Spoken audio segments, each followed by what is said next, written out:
Hello everyone, आप सभी का एक्सपर्ट डाय चैनल में स्वागत है। हम मैथमेटिकल रीजनिंग यानी मैथमेटिकल लॉजिक चैप्टर को स्टडी कर रहे थे। उसकी सभी थ्योरी हमने यहाँ पे कंप्लीट कर दी है। तो आपको एमसीक्यू सॉल्व करने के लिए, एक्सरसाइज सॉल्व करने के लिए टाइम दिया था। सबसे पहले मैं आपको एक चीज़ क्लियर करना चाहता हूँ कि आपको पता है मैथमेटिकल लॉजिक ये आपके 12th बोर्ड के लिए इम्पोर्टेंट चैप्टर है। ये आपको सीईटी के लिए भी स्टडी करना है और ये आपको जी मेंस के लिए भी स्टडी करना है। रीजनिंग का जो आर्टिकल है वो आपको एडवांस के लिए नहीं है। तो आपको आर्टिकल कौन से एग्जाम के लिए स्टडी करना है ये आपको यहाँ पे क्लियर हो गया। तो हमारा जो शीट है तो उस शीट उसी हिसाब से आपको बनाया गया है।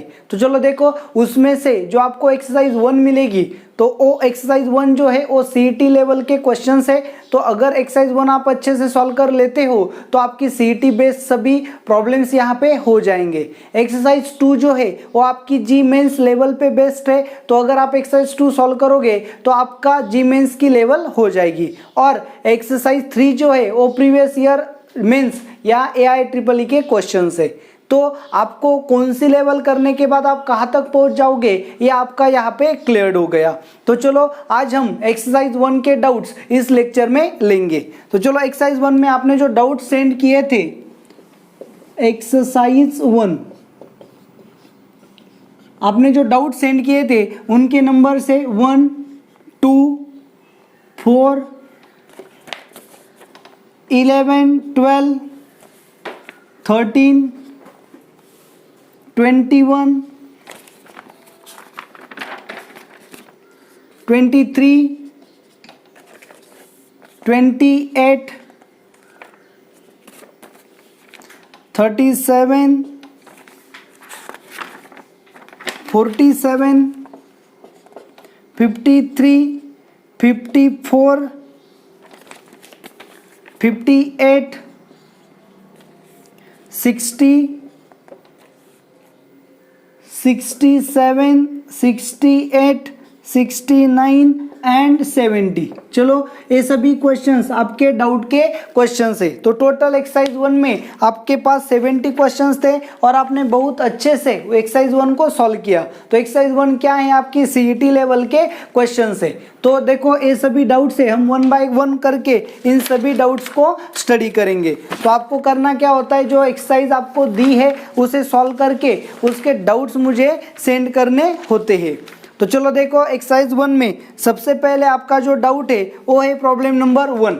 तो प्रॉब्लम नंबर 1 आप यहाँ पे देख सकते हो क्या है, विच of the following is an incorrect statement in logic. आपको क्या करना है, नीचे दिए हुए जो स्टेटमेंट है वो लॉजिक में इनकरेक्ट स्टेटमेंट आपको देखना है। आप यहाँ पे स्क्रीन पे देख सकते हो आपका प्रॉब्लम, ओके ना। तो क्या है, चलो देखो, multiply the numbers 3 and 10. 3 times 10 is equal to 40. What is the product of 3 and 10?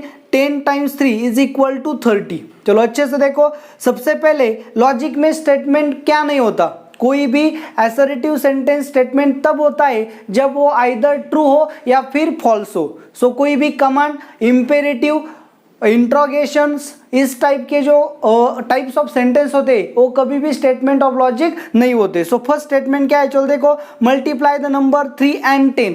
तो मल्टीप्लाई द नंबर्स 3 and 10 मतलब आपको 3 and 10 का मल्टीप्लिकेशन करने को कहा गया है। सो ऑप्शन ए जो है ये आपकी टोटली कमांड है, ओके ना। आपको ऑर्डर दिया गया है तो आपको क्या करना है, तो ये कभी भी लॉजिक में स्टेटमेंट नहीं होगा। ऑप्शन सेकेंड देखो, 3 times 10 is equal to 40। 3 का 10 टाइम्स, 3 times 10 मतलब 10 की 3 times एडिशन की तो ये क्या गया है, 40 का गया है। तो ऐसा नहीं होता, वो क्या होता है 30। तो ये स्टेटमेंट है क्योंकि ये फॉल्स है, तो आपका स्टेटमेंट है, लेकिन आपको क्या करना है, इनकरेक्ट स्टेटमेंट इन लॉजिक। आपको क्या फाइंड करना है, incorrect statement in logic. So second number का जो ऑप्शन है 3 times 10 is equal to 40, ये स्टेटमेंट फॉल्स है। लेकिन आपको पता है जो ट्रू हो या फिर फॉल्स हो वो लॉजिक में स्टेटमेंट होता है। सो ऑप्शन बी आपका लॉजिक में स्टेटमेंट है लेकिन वो क्या है, फॉल्स स्टेटमेंट है, इनकरेक्ट स्टेटमेंट है। तो आपका आंसर क्या आना चाहिए, बी। सी क्या है, चलो देखो, what is the product of 3 and 10 मतलब आपको क्वेश्चन पूछा गया है, कोई भी क्वेश्चन स्टेटमेंट इन लॉजिक नहीं होता। 10 times 3 is equal to 30। 10 times 3 मतलब 3 की 10 टाइम्स क्या करनी है एडिशन, तो 3 की 10 टाइम्स अगर हम एडिशन करेंगे तो हमें 30 मिलेगा, तो ये स्टेटमेंट ट्रू है, इसका मतलब ये स्टेटमेंट इन लॉजिक है, लेकिन वो क्या है करेक्ट स्टेटमेंट इन लॉजिक है, तो हमें इनकरेक्ट स्टेटमेंट फाइंड करना था, तो फर्स्ट का आंसर आपका क्या आएगा बी। तो इस तरह से फर्स्ट क्वेश्चन आपका सॉल्व हो गया।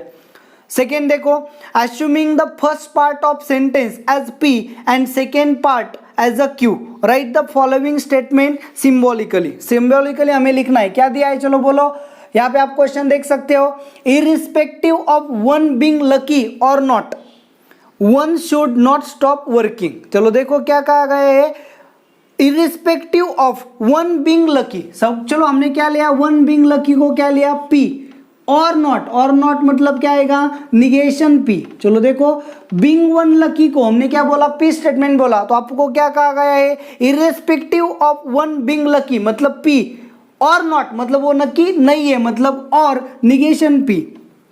One should not stop working, sir समझो समथिंग स्टॉप वर्किंग को हमने क्या बोला क्यों बोला, तो someone not stop working, not मतलब क्या आएगा निगेशन, मतलब आपका स्टेटमेंट पैटर्न क्या होगा पी और negation P and negation Q, मतलब एंड की जगह इररिस्पेक्टिव बोला है, इररिस्पेक्टिव का वर्ड क्या करता है दो स्टेटमेंट को कनेक्ट करने का काम करता है, यानी कि कंजंक्शन का काम करता है, तो वहां पे क्या आएगा एंड। तो चलो देखो वन बीइंग लकी को हमने क्या बोला P, so something one be not lucky, तो क्या होगा वो निगेशन पी, तो irrespective of one being lucky और नॉट मतलब पी और negation P, someone not stop working, someone stop working को हम क्यों बोलेंगे, नॉट स्टॉप वर्किंग मतलब निगेशन क्यू, इररिस्पेक्टिव बोला है मतलब क्या है एंड। तो इस तरह से आपका स्टेटमेंट पैटर्न क्या होगा पी और negation P and negation Q. तो सेकेंड क्वेश्चन आपका यहाँ पे सॉल्व हो गया। चलो फोर्थ नंबर का क्वेश्चन देखो, the symbolic form of statement it is not true. चलो देखो सिंबॉलिक फॉर्म आपको लिखना है स्टेटमेंट का, इट इज नॉट ट्रू मतलब negation, it is not true that intelligent person are neither polite nor helpful. So चलो हम क्या बोलेंगे intelligent person are polite and intelligent persons are helpful, तो पी क्या है आपका intelligent persons are polite, Q क्या है आपका इंटेलिजेंट पर्सन्स आर हेल्पफुल, तो नॉट पोलाइट नाइदर बोला है, नाइदर पोलाइट नॉर हेल्पफुल, तो नाइदर नॉर ये क्या करते हैं एंड का काम करते हैं, तो आपको क्या कहा गया है negation of, it is not true that the help क्या बोला है intelligent persons are neither polite and nor true, तो आपका पैटर्न क्या आएगा negation of negation P and negation Q. तो इस तरह से आपका फोर्थ का आंसर भी यहाँ पे आ गया। क्वेश्चंस को अच्छे से देखो, कोई भी स्टेटमेंट लेते वक्त हमें क्या करना पड़ता है सिंपली स्टेटमेंट लेना होता है, जैसे कि इंटेलिजेंट पर्सन्स आर पोलाइट को मैंने क्या बोला P, intelligent persons are helpful को क्या बोला क्यू, नॉट पोलाइट मतलब निगेशन पी, नॉट हेल्पफुल मतलब निगेशन क्यू, नाइदर नॉर मतलब क्या है conjunction, it is not true that मतलब उसका क्या है निगेशन। तो ये आपको थ्योरी में कितनी बार क्लियर हो चुका है। ओके चलो देखो आगे problem number 11, if negation Q और P is false. Problem number आप देख सकते हो प्रॉब्लम नंबर 11 क्या है, निगेशन क्यू और P is equivalent to false. चलो अच्छे से देखो फॉल्स की कंडीशन यानी कि डिसजंक्शन की कंडीशन क्या है, both are false then false, इन दोनों का डिसजंक्शन है, इसका और इसका क्या लिया है डिसजंक्शन। तो डिसजंक्शन की कंडीशन क्या है, both are false then false, इसका मतलब निगेशन क्यू भी फॉल्स होना चाहिए, पी भी फॉल्स होना चाहिए, तभी ये क्या आएगा फॉल्स आएगा। सो निगेशन क्यू अगर फॉल्स है इसका मतलब क्यू क्या आएगा ट्रू, पी क्या आएगा फॉल्स। चलो देखो डाटा यहाँ पे क्लियर हो गया, तो आपको क्या करना है then which of the following is correct. So आपको बोला है P double implies Q, so P double implies Q आएगा, P क्या है आपका F, डबल एम्प्लाइज Q क्या है T, आपको पता है डबल एम्प्लाइज की कंडीशन क्या है both are same then true, तो दोनों सेम नहीं है मतलब ये वैल्यू क्या आएगी F आएगी, मतलब P डबल एम्प्लाइज Q क्या आएगा F आएगा। आपको क्या दिया है P double implies Q T दिया है, उसके बाद P एम्प्लाइज Q ऑप्शन भी चेक करेंगे, P क्या है आपका F एम्प्लाइज Q, Q क्या है आपका T, F implies T, implies की कंडीशन सबको पता है first true second false then false, यहाँ पे फर्स्ट फॉल है तो क्या आएगा ट्रू। सो ऑप्शन बी आपका क्या आ गया करेक्ट आ गया। ऑप्शन सी को आप देख सकते हो Q मतलब क्या है, Q मतलब आपका T एम्प्लाइज पी का मतलब क्या है F, so Q implies P क्या है T implies F, T implies first true second false क्या आता है फॉल्स, ऑप्शन सी क्या है रॉन्ग है। सो पी एम्प्लाइज क्यू क्या आया है पी, देखो पी क्या है एफ एम्प्लाइज क्यू, क्यू क्या है टी, एफ एम्प्लाइज टी क्या है टी, उन्होंने क्या बोला है एफ, सो डी भी रॉन्ग है। सो आपका करेक्ट ऑप्शन क्या आ गया बी आ गया, यहाँ पे 11 भी आपका सॉल्व हो गया। क्वेश्चंस को कैसे टैकल करना है आप यहाँ पे अच्छे से देख लो। क्वेश्चन नंबर 12 को देखो, चलो find out which of the following statements have the same meaning. आपको क्या करना है नीचे दिए हुए फंक्शंस का सेम मीनिंग क्या है ये आइडेंटिफाई करना है। तो सेम मीनिंग क्या होता है, तो अगर आप क्वेश्चंस को देखोगे, if Seema solves a problem then she is happy, Seema solve problem को हम पी बोलेंगे, सीमा सॉल्व प्रॉब्लम को हम क्या बोलेंगे P, and she is happy, Seema is happy को हम क्या बोलेंगे क्यू बोलेंगे, सीमा इज हैप्पी को हम क्या बोलेंगे क्यू बोलेंगे। इफ पी देन क्यू मतलब क्या होगा पी एम्प्लाइज क्यू, आपका क्या आ गया statement. If Seema solve problem then he she is happy मतलब क्या आ गया पी एम्प्लाइज क्यू आ गया। तो चलो देखो अच्छे से आपका स्टेटमेंट पैटर्न क्या आ गया पी एम्प्लाइज की। अगर आपने लेक्चर्स को अच्छे से देखा होगा, उन्हें अच्छे से समझा होगा, तो आपको पता होगा कि कोई भी इम्प्लीकेशन एंड उसका कॉन्ट्रापॉजिटिव, कोई भी इम्प्लीकेशन एंड उसका कॉन्ट्रापॉजिटिव क्या होता है हमेशा से इक्विवेलेंट होता है। सो इसका क्या है क्यू एम्प्लाइज पी, इसका क्या है कॉन्वर्स, तो इसका कॉन्ट्रापॉजिटिव क्या आएगा negation P implies negation Q, तो ये कॉन्वर्स है एक इनवर्स है। सो कॉन्वर्स एंड इनवर्स क्या होते हैं equivalent, and implication and contrapositive क्या होते हैं इक्विवेलेंट। सो चलो फर्स्ट का कॉन्ट्रापॉजिटिव क्या आएगा, चलो देखो if Seema solves problem and then she is happy का कॉन्ट्रापॉजिटिव क्या आएगा, if Seema is not happy then she does not solve a problem. तो इसका मतलब क्या है Seema is not happy then she hasn't solved a problem, मतलब third question. So third first option sorry first point and third point दोनों क्या है same, क्योंकि फर्स्ट पॉइंट है P implies Q, third point है उसका कॉन्ट्रापॉजिटिव, और इम्प्लीकेशन कॉन्ट्रापॉजिटिव क्या होते हैं इक्विवेलेंट होते हैं। सो चलो देखो if Seema does not solve a problem then she is not happy, does not solve a problem मतलब negation P implies negation Q, तो वो किससे सिमिलर होंगे क्यू एम्प्लाइज पी से। So Seema is happy then she solve a problem, तो देखो यहां से आप कंपेयर करो पी एम्प्लाइज क्यू फर्स्ट है, ये क्या है थर्ड है, मतलब फर्स्ट एंड थर्ड इक्विवेलेंट होंगे। क्यू एम्प्लाइज पी मतलब क्या है fourth, and negation P implies negation Q मतलब क्या है second. So second and third जो है, सेकेंड एंड फोर्थ जो है वो सेम है, फर्स्ट एंड थर्ड जो है वो सेम है। इसका मतलब आपका एक ऑप्शन क्या करेक्ट आएगा C, first third have same meaning and second and fourth have same meaning. तो यहाँ पे आपका प्रॉब्लम नंबर 12 जो है वो भी सॉल्व हो गया। तो चलो देखो 13 नंबर का जो प्रॉब्लम है वो भी सेम टाइप में जैसा 12 नंबर है। क्या बोला है find which of the following statement convey the same meaning. तो फर्स्ट पॉइंट वहां पे रीड करो, if it is bride dress then it is has to be red. देखो क्या बोला है if it is bride's dress, तो जो ड्रेस है वो ब्राइड्स का है तो then it should be red, ऐसा बोला है। मतलब स्टेटमेंट का पैटर्न फिर से क्या है पी एम्प्लाइज क्यू। तो आपको पता है फर्स्ट स्टेटमेंट क्या है पी एम्प्लाइज क्यू, तो पी एम्प्लाइज क्यू किससे सिमिलर होता है negation Q implies negation P से। सो निगेशन क्यू क्या आएगा if the dress is not red then it is not a bride's dress. तो ऑप्शन कौन सा आएगा, चलो देखो if it is not red dress then it is can't be a bride's dress, मतलब first and fourth का meaning क्या होगा सेम। सिमिलरली सेकेंड को आप देखोगे क्या है if it is not bride, not bride मतलब क्या negation Q implies it is can't be red, sorry negation P implies negation Q, तो ये क्या है इनवर्स, इसका कॉन्ट्रापॉजिटिव क्या आता है क्यू एम्प्लाइज पी। तो ये दोनों सेम होंगे, मतलब सेकेंड एंड थर्ड का मीनिंग क्या है सेम है। सो इसी तरह से आप ऑप्शन क्या आएगा फर्स्ट एंड फोर्थ है same meaning and second and third है सेम मीनिंग। तो आपको देखो 12th एंड 13 में आपको सिर्फ क्या देखना था, आपको देखना ये था कि कोई भी स्टेटमेंट अगर है तो उसका कॉन्ट्रापॉजिटिव दोनों क्या होते हैं इक्विवेलेंट, एंड उस स्टेटमेंट का कॉन्वर्स एंड इनवर्स जो होते हैं वो क्या होते हैं इक्विवेलेंट। तो कोई भी स्टेटमेंट का इक्विवेलेंट आपको फाइंड करना है तो उस स्टेटमेंट का आप क्या निकालो कॉन्ट्रापॉजिटिव फाइंड करो, तो कोई भी स्टेटमेंट एंड उसका कॉन्ट्रापॉजिटिव क्या आएंगे सेम आएंगे। सो फर्स्ट ऑप्शन अगर आप लोगे फर्स्ट पॉइंट लोगे तो उसका कॉन्ट्रापॉजिटिव बाकी कहाँ पे है ये आपको फाइंड करना होता है, बस आपको यही करना है। तो चलो देखो प्रॉब्लम नंबर 21, 13 यहाँ पे आपका क्या हो गया, सॉल्व हो गया। सो प्रॉब्लम नंबर 21,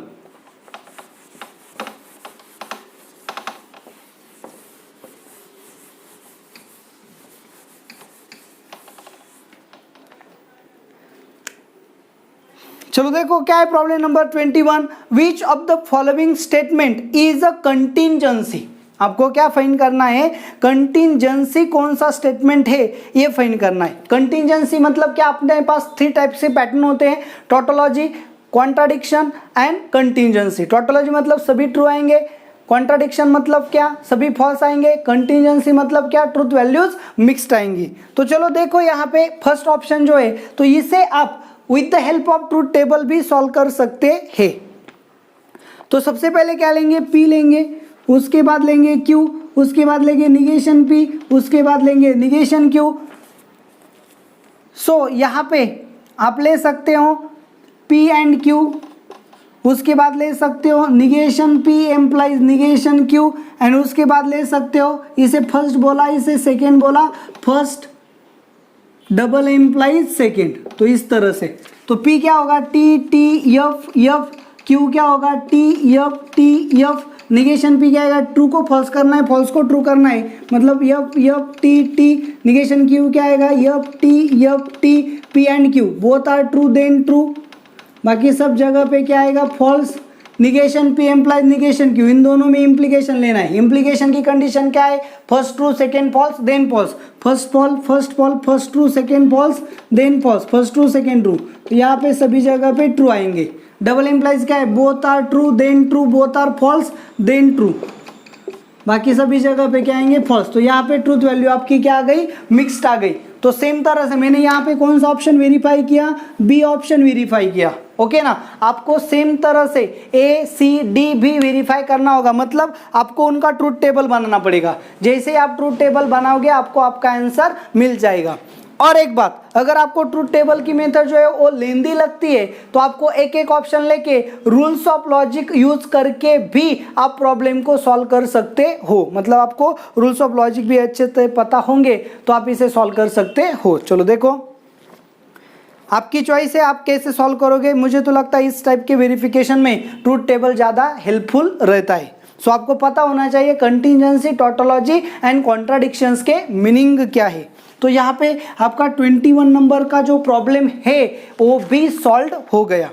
तो चलो देखो 23 नंबर क्या दिया है। 23 number, using quantifier the open sentence x square greater than 0 defined on n is converted into true statement. चलो देखो, x स्क्वायर ग्रेटर देन 0 ये जो है इसके लिए आपको क्या करना पड़ेगा, क्वांटिफायर यूज करना पड़ेगा।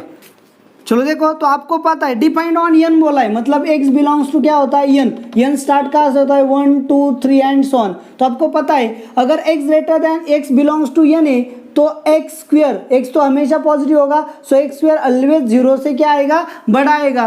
सो x के सभी वैल्यूज के लिए x स्क्वायर ग्रेटर देन क्या आएगा, 0 आएगा, क्योंकि x बिलोंग्स टू क्या है, नेचुरल नंबर। तो हमें यहाँ पे क्वांटिफायर कौन सा यूज करना पड़ेगा, फॉर ऑल। कोई भी नेचुरल नंबर अगर आप लोगे तो x स्क्वायर ग्रेटर देन 0 ही आएगा। मतलब क्या है, 23 का ऑप्शन फर्स्ट करेक्ट आएगा। क्वांटिफायर यूज करना मैंने आपको सिखाया है, अच्छे से लेक्चर को देखो। क्वांटिफायर्स कैसे यूज करते हैं कि जो स्टेटमेंट है वो सभी वैल्यूज के लिए अगर ट्रू आता है तो हम फॉर ऑल यूज करते हैं, या फिर कुछ के लिए आता है और किन किन के लिए नहीं आता तो उनके लिए हम क्या करते हैं, देयर एग्जिस्ट क्वांटिफायर यूज करते हैं। तो सिंपल सी बात थी, आपको सिर्फ फॉर ऑल या फिर देयर एग्जिस्ट इन दोनों में से एक को कलेक्ट करना था। तो सिंपल सी बात है, ए ऑप्शन आ जाता तो इतना हेक्टिक प्रॉब्लम 23 नहीं था। आपको लेक्चर्स अच्छे से देखने की जरूरत है। सो 23 प्रॉब्लम यहाँ पे सॉल्व हो गया।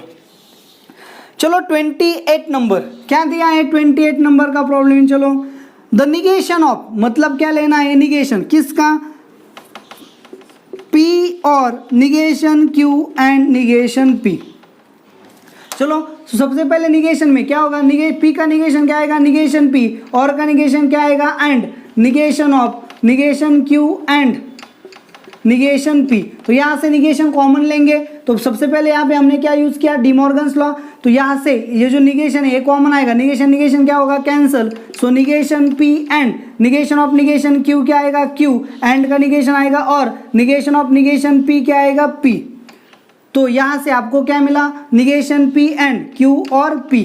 तो चलो देखो यहाँ इसे फिर से सॉल्व किया तो देखो सिंप्लीफाई भी हमें करना है इसे, निगेशन P एंड Q। तो यहाँ पे हमने कौन सा लॉ यूज किया, चलो यहाँ से डिमॉर्गन्स लॉ यूज किया, यहाँ पे De Morgan's law and law of negation use किया। यहाँ से फिर से हम क्या करेंगे, डिस्ट्रीब्यूटिव लॉ यूज करेंगे। सो निगेशन P एंड Q यहाँ पे, और निगेशन P एंड P। तो आपको पता है कोई भी स्टेटमेंट एंड उसका निगेशन क्या आता है, फॉल्स, ओके ना। सो फॉल्स और स्टेटमेंट, कोई भी स्टेटमेंट और फॉल्स क्या आता है, वही statement. So negation P and Q ये आपका क्या आएगा, answer. Negation P and Q मतलब ऑप्शन ए आपका आंसर होगा। लॉज आपको पता होनी चाहिए। यहाँ पे डिस्ट्रीब्यूटिव लॉ यूज किया, यहाँ पे कॉम्प्लीमेंट लॉ यूज किया, और यहाँ पे फिर से आइडेंटिटी लॉ को यूज किया। तो कॉम्पिटिटिव में लॉज अगर आपको पता भी नहीं है तो भी चलेगा, लेकिन परफेक्टली यूज करने आने चाहिए, क्योंकि यहाँ पे आपको स्टेट नहीं करना होता। लेकिन सेम प्रॉब्लम अगर आपको बोर्ड में आता है तो आपको सभी लॉज के नेमिंग्स भी अच्छे से लिखने पड़ेंगे। तो ये बेसिक चीज है, आप अच्छे से इसे याद रख लो। तो आपका 28 नंबर का जो प्रॉब्लम है, एक्चुअल 28 नंबर का जो प्रॉब्लम है वो यहाँ पे आपका क्लियर हो गया। तो यहाँ पे देखो प्रॉब्लम नंबर 37 क्या है, प्रॉब्लम नंबर 37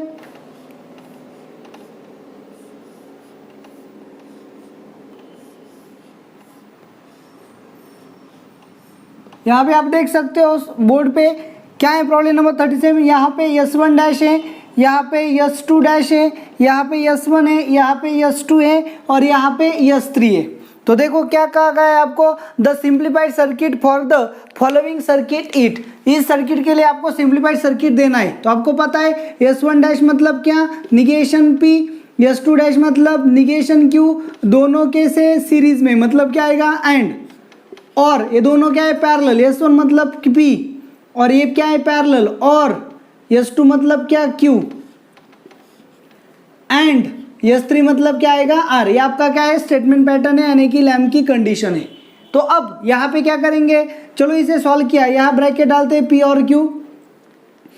सो निगेशन P और Q एंड निगेशन Q और P और Q एंड R। इस तरह से हमने क्या किया, इसे सिंप्लीफाइड किया, डिस्ट्रीब्यूटिव लॉ का यहाँ पे हमने यूज किया। तो फिर अब क्या होगा, निगेशन P और P, निगेशन P और P ये दोनों क्या है, देखो ये और यहाँ पे देखो और है। तो फिर सीधा हम क्या कर सकते हैं, ये जो ब्रैकेट है इसे निकाल सकते हैं। तो कंबाइंड ब्रैकेट यहाँ पे यूज करेंगे। सो निगेशन P और P मतलब क्या, T, एंड T और Q मतलब क्या आएगा, T और Q, एंड यहाँ पे क्या है, Q, देखो Q और निगेशन Q मतलब T और P, एंड क्या आएगा, R। चलो देखो यहाँ पे अब T और Q, यहाँ पे हमने क्या किया, यहाँ पे कॉम्प्लीमेंट लॉ का यूज किया। अब देखो T और Q मतलब क्या आएगा, T, किसी भी स्टेटमेंट का और अगर T से तो क्या आएगा T, एंड किसी भी स्टेटमेंट का और अगर T से तो क्या आएगा T and R। T and T मतलब T and R, T and R मतलब R। तो इसका R मतलब क्या, सिर्फ एक ही स्विच आएगा इस तरह से, R मतलब क्या होगा, वो S3 होगा। सो सिंप्लीफाइड सर्किट आपका क्या होगा, सिर्फ S3 सिंगल स्विच का सर्किट होगा। इसका मतलब आंसर क्या आएगा, D। तो यहाँ पे 37 का आंसर जो है वो यहाँ पे आ गया। तो चलो आगे 47 नंबर का जो प्रॉब्लम है, देखो इस टाइप के सर्किट सॉल्व करने के लिए आपको रूल्स ऑफ लॉजिक का यूज करना पड़ेगा। तो चलो देखो नेक्स्ट प्रॉब्लम नंबर 47 क्या गया है आपको, इफ P और Q and Q both true. देखो P और Q भी क्या है, ट्रू, P एंड Q भी है क्या है, true, then the truth values of P and Q are. देखो P और Q क्या है, ट्रू, P एंड Q क्या है, ट्रू। देखो यहाँ पे देखो एंड है, एंड का मतलब क्या है, कंजंक्शन मतलब P एंड Q दोनों क्या है, ट्रू है।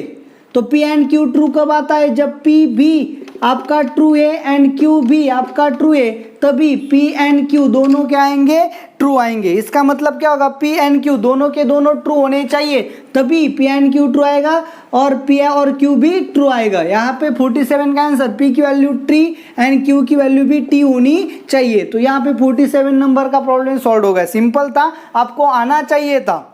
ओके चलो देखो यहाँ पे 53 नंबर का प्रॉब्लम क्या है। 53 नंबर का problem, which of the following statement is false. आपको नीचे फॉल्स स्टेटमेंट देखना है। सो ऑप्शन ए क्या है, 12 ग्रेटर देन 4 और √8 is equal to 3। 12 greater than 4 है क्या, यस इट इज ट्रू।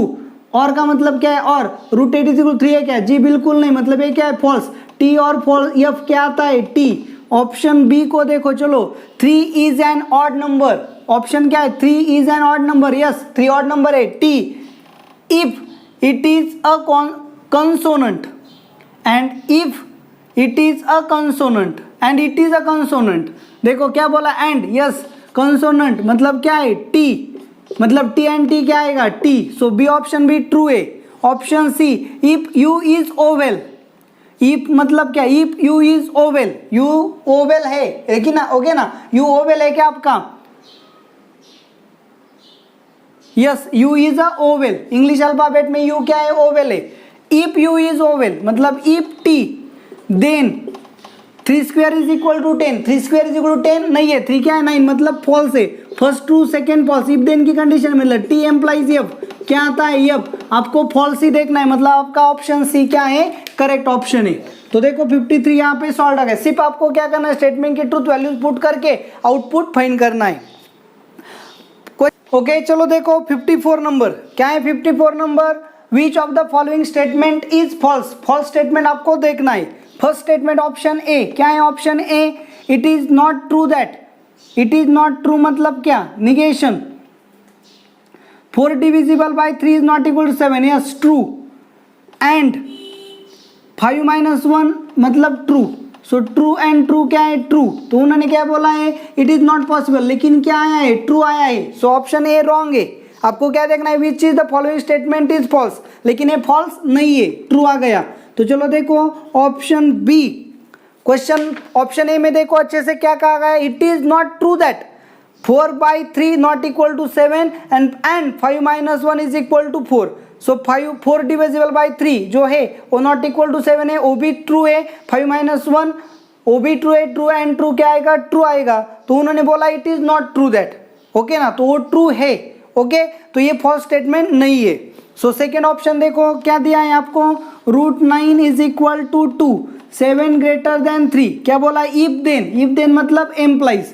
सो ये क्या है, फॉल्स एम्प्लाइज, ए क्या है, ट्रू। फॉल्स एम्प्लाइज ट्रू क्या है, ट्रू। सो सेकेंड भी फॉल्स नहीं है। सी देखो 11 + 2 is not equal to 13, if and only if मतलब double employees.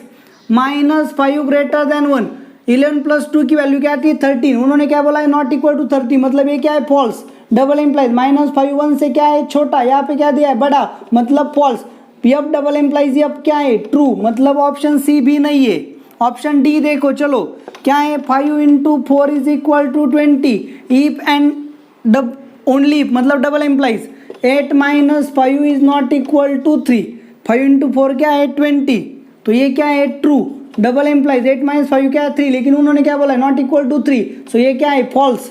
So T double implies F क्या है, एफ। आपको फॉल्स स्टेटमेंट ही फाइंड करना है, तो इसका मतलब क्या आएगा, डी।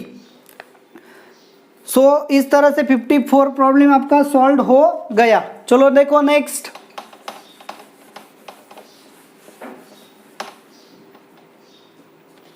$58 नंबर का, विच of the following statement is not a statement in logic. आपको पता है कोई भी एक्सक्लेमेशन, इंट्रोगेटरी, इंपेरेटिव सेंटेंस आपके कभी भी स्टेटमेंट इन लॉजिक नहीं होते, और ओपन सेंटेंसेस भी स्टेटमेंट इन लॉजिक नहीं होते। सो चलो first option, earth is a planet, true statement. Planet are living objects, false है। √9 is a rational number, √9 is a complex number, मतलब ये दे दिया है, फॉल्स है। तो ये इसकी ट्रूथ वैल्यू मिलती है, इट इज आइदर ट्रू और फॉल्स, जो भी ट्रू और फॉल्स दोनों में से कुछ भी हो वो क्या है, स्टेटमेंट है। आई एम लाइंग मतलब क्या, मैं झूठ बोल रहा हूँ, ओके ना, आई एम लाइंग, तो ये क्या है, ये डिपेंड है कौन बोल रहा है उस पर, ठीक है ना। So it is an open sentence, आई कौन है इस पे वो डिपेंड है। तो ये ऑप्शन 58 में डी ऑप्शन जो है वो क्या है, ओपन सेंटेंस, और open sentence statement in logic नहीं होते, तो 58 भी यहाँ पे क्या हो गया, सॉल्व। 60 नंबर देखो, पी स्टेटमेंट आपको दिया है राम इज रिच, क्यू आपको दिया है राम इज सक्सेसफुल, आर आपको दिया है राम इज टैलेंटेड, मतलब रिच के लिए क्या है पी, सक्सेसफुल के लिए क्या है क्यू, एंड टैलेंटेड के लिए क्या है आर। चलो देखो क्या बोला है, write the symbolic form of a given statement, Ram is neither rich nor successful, neither law nor मतलब क्या, कंजंक्शन होता है, नाइदर रिच मतलब negation P, nor and nor successful, nor successful मतलब negation Q, and he is not talented, and का मतलब क्या है, and he is not talented मतलब negation R, so negation P and negation Q and negation R. देखो either और मतलब क्या आएगा, डिसजंक्शन, नाइदर नॉर मतलब negation P conjunction negation Q, neither nor conjunction detect करता है, आइदर और डिसजंक्शन डिटेक्ट करता है। चलो देखो आगे, तो 60 यहाँ पे आसानी से सॉल्व हो गया। तो चलो नेक्स्ट प्रॉब्लम 67, देखो ये सभी एग्जांपल जो है सीईटी प्रीवियस ईयर के क्वेश्चन से, 67 को अच्छे से देखो। चलो P एंड निगेशन Q, देखो क्या बोला है, P and negation Q implies negation P और R is a false statement, ये क्या दिया है, false statement, then respective truth values of P Q and R are respective truth values आपको क्या करनी है, फाइंड करनी। चलो देखो अच्छे से, P and negation Q implies negation P और R, ये आपको क्या दिया है, false statement, that is it is equivalent to false. चलो अच्छे से देखो यहाँ पे क्या है, ये आपका फर्स्ट स्टेटमेंट, ये आपका second statement, first implies second, तो आपको इम्प्लीकेशन की कंडीशन अच्छे से याद होनी चाहिए, first true second false then false, मतलब इसका मतलब क्या है, निगेशन P और R क्या आना चाहिए, फॉल्स। तो यहाँ पे देखो और का मतलब क्या है, डिसजंक्शन, कोई भी डिसजंक्शन फॉल्स कब आता है, जब दोनों फॉल्स हो तब फॉल्स आता है, इसका मतलब निगेशन P भी क्या होना चाहिए, फॉल्स, R भी क्या होना चाहिए, फॉल्स, निगेशन P फॉल्स है, इसका मतलब क्या, P क्या होना चाहिए, ट्रू, R क्या होना चाहिए, फॉल्स, ये वैल्यू यहाँ पे पुट की, तो P एंड निगेशन Q आपको क्या दिया है, ट्रू, P की वैल्यू क्या है T एंड निगेशन Q क्या दिया है T। चलो देखो यहाँ पे क्या है, डिसजंक्शन, सो डिसजंक्शन T कब आता है, जब दोनों ट्रू होंगे, सॉरी यहाँ पे क्या है, कंजंक्शन ट्रू कब आता है, जब दोनों ट्रू है तब ट्रू आता है, इसका मतलब ये ट्रू है तो ये भी ट्रू होना चाहिए तभी T आएगा, इसका मतलब निगेशन Q क्या होना चाहिए, T, इसका मतलब Q क्या होगा, फॉल्स, इसका मतलब P क्या होगा, T, Q क्या होगा, फॉल्स, एंड R क्या होगा, फॉल्स, मतलब T यप क्या होनी चाहिए, स्विचिंग उसके जो ट्रूथ वैल्यूज होनी चाहिए। उन्होंने देखो और एक बार दिया है, ई P एंड, आगे देखो चलो, P and negation R implies negation P और Q, ये आपको क्या दिया है, फॉल्स, सेम क्वेश्चन से फॉल्स, तो सेम वही लॉजिक हमें क्या करना है, यूज करना है। फिर से देखो ये स्टेटमेंट और ये स्टेटमेंट फॉल्स आना चाहिए, यहाँ पे क्या है, implication, first true second false then false, मतलब ये क्या होना चाहिए, फॉल्स, ये क्या होना चाहिए, ट्रू, सो निगेशन P और Q आपका क्या आ गया, फॉल्स। अच्छे से देखो, कोई भी डिसजंक्शन फॉल्स कब आता है, जब दोनों फॉल्स है तब, इसका मतलब निगेशन P भी फॉल्स है एंड Q भी फॉल्स है, सो निगेशन P फॉल्स है, इसका मतलब P क्या आ गया, ट्रू, Q क्या आ गया, फॉल्स, यहाँ पे वैल्यू पुट करेंगे, P एंड निगेशन R क्या चाहिए आपको, इट इज ट्रू, P क्या है, true, and negation R is equivalent true. तो चलो देखो, एंड मतलब क्या, कंजंक्शन ट्रू कब होता है, जब both are true then true, तो इसका मतलब निगेशन R क्या होना चाहिए, T, मतलब R क्या होगा, फॉल्स। फिर से देखो T यप मतलब यही वैल्यूज आ गई, क्वेश्चन चेंज होगा लेकिन आंसर्स क्या थे, सेम। तो इस तरह से प्रॉब्लम नंबर 67 जो है वो क्या हो गया, सॉल्व हो गया। प्रॉब्लम को कैसे टैकल करना है ये भी आपको यहाँ पे सीखना है, सिंपल से क्वेश्चन है, सिर्फ हम थिंक कैसे करते हैं इसके ऊपर उसके आंसर जो है वो डिपेंड रहते हैं।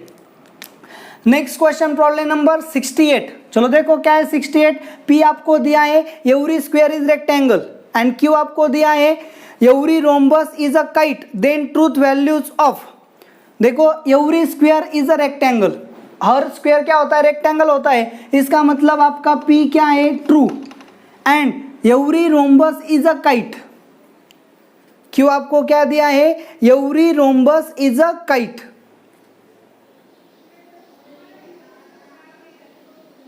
ओके, एवरी रोम्बस क्या होता है, काइट होता है, मतलब क्यू आपका क्या है, ट्रू है।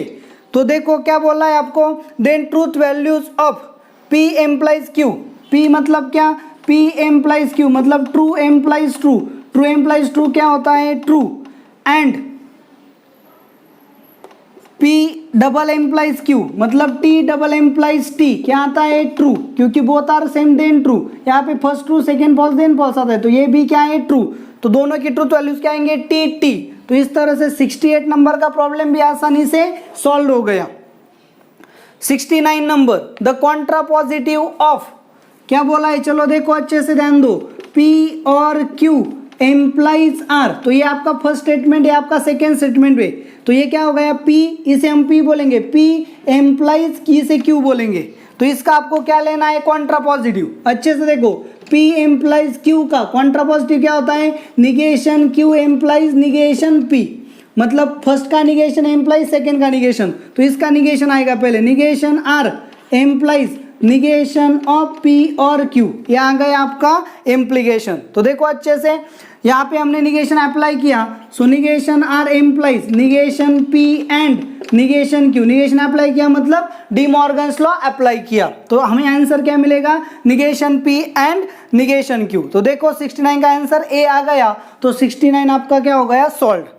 तो चलो लास्ट क्वेश्चन जो है उसको देखो, the converse of contrapositive of. चलो देखो क्या करना है, converse of contrapositive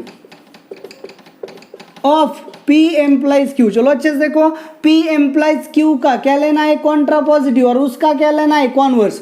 so P employees Q का कॉन्ट्रापॉजिटिव क्या होता है, negation Q implies negation P, और उसका कॉन्वर्स क्या होता है, इस कॉन्वर्स कैसे लेते हैं, ऑपोजिट, ये आगे आएगा ये आगे जाएगा। So negation P implies negation Q। देखो तो आंसर आपका यहाँ पे आ गया, negation P implies negation Q।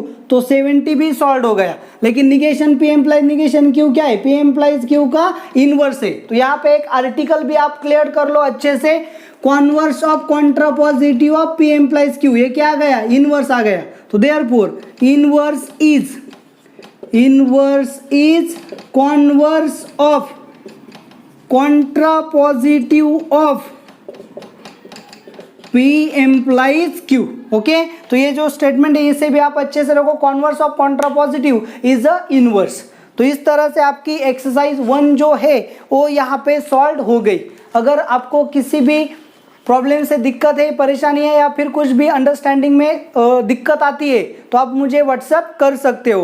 तो ये वीडियो आपके प्रॉब्लम सॉल्विंग का, डाउट सॉल्विंग का वीडियो आपको कैसा लगा ये आप मुझे कमेंट करके ज़रूर बताएं। अगर आपको वीडियो पसंद आया है तो लाइक करना एंड शेयर करना ना भूलें। और अभी अभी जो नए स्टूडेंट्स आए हैं जिन्होंने अभी तक चैनल को सब्सक्राइब नहीं किया है वो चैनल को ज़रूर सब्सक्राइब करें ताकि लेटेस्ट नोटिफिकेशन आपके सामने जल्दी से पहुँच सके। Thank you very much.